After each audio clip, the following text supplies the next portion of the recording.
Assalamualaikum warahmatullahi wabarakatuh. Nama saya Dian Sari. Di video ini saya akan menjelaskan mengenai potongan ayat 37 Qur'anullah wajilat qulubuhum berdasarkan video yang diberikan oleh Bapak Pengapung Mata Kuliah Maharatul Istima,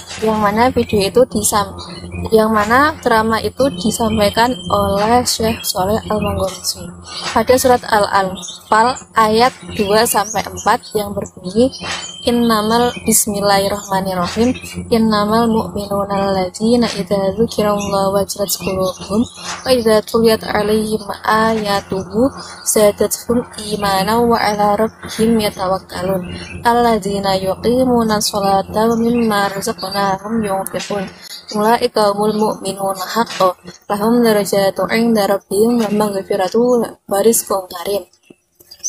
Ayat tersebut ditujukan Allah kepada orang-orang yang selalu mengingatnya dalam keadaan apapun, tidak hanya dalam sholat, tapi juga dalam setiap kondisi yang mereka jalani. Rasulullah menggambarkan perumpamaan orang-orang mukmin yang berzikir seperti orang yang hidup, sedangkan mereka yang tidak mengingat Allah sama seperti orang yang mati. Dapat disimpulkan bahwa kehidupan seseorang terletak pada zikirnya. Hati yang tidak mengingat Allah sama halnya dengan jasad yang tidak bernyawa. Di sini bukan berarti berzikir dengan lisan juga diabaikan. Di samping itu, segala aktivitas yang diawali dengan zikir atau menyebut nama Allah akan bernilai ibadah. Zikir juga dapat diucapkan ketika sedang takjub, lemah, merasa sendiri atau gelisah. Sebagian kaum muslimin sekarang ini, jika nama Allah disebut di sisinya, hatinya tidak bergetar sedikitpun, seolah-olah sesuatu yang disebut di sisinya itu tidak lebih hanya sesuatu yang membuat mereka takut. Pada hakikatnya, manusia sangat membutuhkan Allah dalam segala sesuatu, sebagaimana yang telah dijelaskan di surat Fatir ayat 15. Bismillahirrahmanirrahim. Ya ayyuhan nasu antumul fuqara'u ilallah wallahu wal ghaniyyul hamid. Hal ini dibuktikan dengan beriman kepada Allah itu adalah mempercayai adanya Allah. Hal ini dibuktikan dengan diciptakannya alam seisinya, sekaligus cara kerja alam dan isinya dengan sebaik-baiknya, sebagaimana tertera pada surat Al-A'raf ayat 45. Bismillahirrahmanirrahim. Inna rabbakumul ladzi khalaqas samawati wal arda fi sittati ayyam tsumma stawa 'alal arsy yughshil lailan nahar yatlubuhu hatsisa wasyamsa wal qamara wan nujumu musakhkharatin bi amrihi ala lahul khalqu wal amru tabarakallahu rabbul alamin. Menjaga iman agar tetap kokoh adalah kewajiban setiap muslim. Seyogyanya para umat Islam tidak goyah dengan berbagai hantaman dari orang kafir yang senantiasa mendustakan dan mengingkarinya. Mereka lebih mengutamakan hidup, yang mana mereka yakni orang-orang kafir lebih mengutamakan kehidupan dunia daripada akhirat, tidak peduli dan tidak beriman pada hari akhir, yaitu hari yang berat untuk dilalui karena terdapat berbagai peristiwa besar dan mengerikan. Nah, untuk memperkokoh iman juga dapat ditingkatkan dengan bukti nyata yang dicantumkan dalam surat Al-Insan ayat 27, surat Yasin ayat 36, dan surat Al-An'am ayat 115. Adapun yang dapat dijadikan teladan adalah perilaku yang dicontohkan oleh kaum Muhajirin dan kaum Ansor akan kuatnya iman mereka kepada Allah dan Rasul-Nya, dijelaskan dalam surat At-Taubah.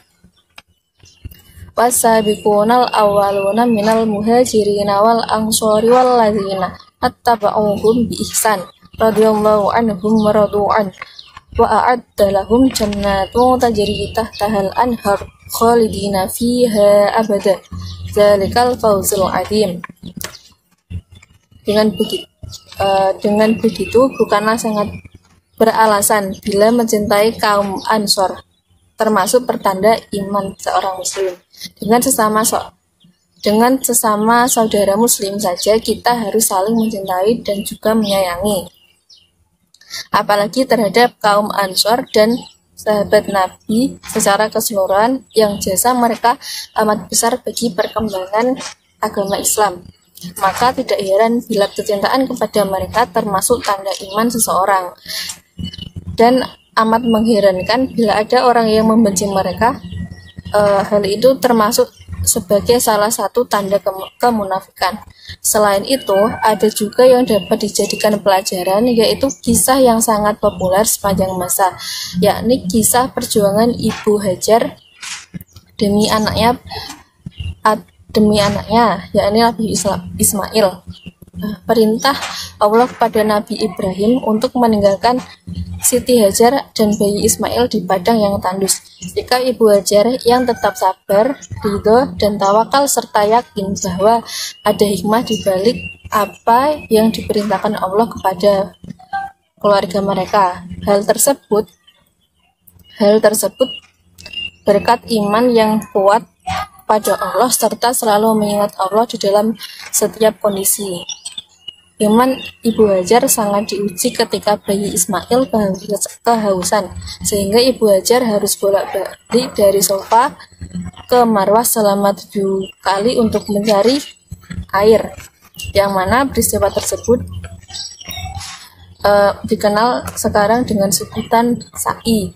Namun semua itu nihil, namun usaha Ibu Hajar untuk mencari air dari Sofa ke Marwah itu mustahil, tidak mendapatkan air, alias hal tersebut hanya halusinasi belaka. Atas kegigihannya, iman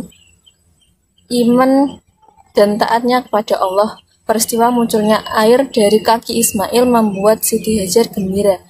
Beberapa kisah tadi tidak luput dari kekuatan iman dan juga bisa dijadikan panutan bagi para umat Islam untuk senantiasa meningkatkan iman kepada Allah dan juga tidak berhenti melanggengkan zikir, baik itu dengan lisan maupun dengan hati. Sekian dari saya. Apabila ada kesalahan, saya mohon maaf. Wassalamualaikum warahmatullahi wabarakatuh.